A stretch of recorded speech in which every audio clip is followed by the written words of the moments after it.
台湾迈入高龄社会，银发照护成重要课题。中嘉网络、远传电信、高雄医学大学附设医院以及克鲁斯健康科技公司15号共同签署备忘录，宣布将联手推出银发智慧照护服务 BB 健康家，从远距离提供专业照护。BB 健康家智慧照护服务。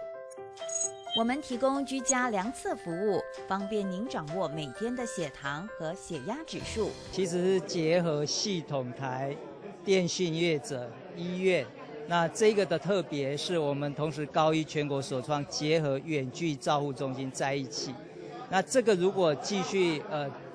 发展的话，这个照护的平台其实会颠覆目前所有的包括疾病的诊疗跟健康照护的一个运作的模式。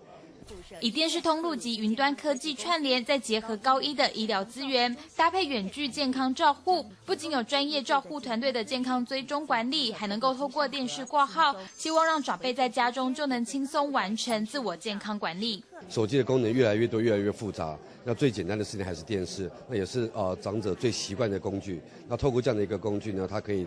达到他所有的需求，不管是医疗或者饮食。如果相关的法令通过的话，我们希望能够提供更多的服务。蛮有这个创新的一个合作啊。那除了现阶段的这个物联网跟云计算的合作之外，那将来还有可能就是大数据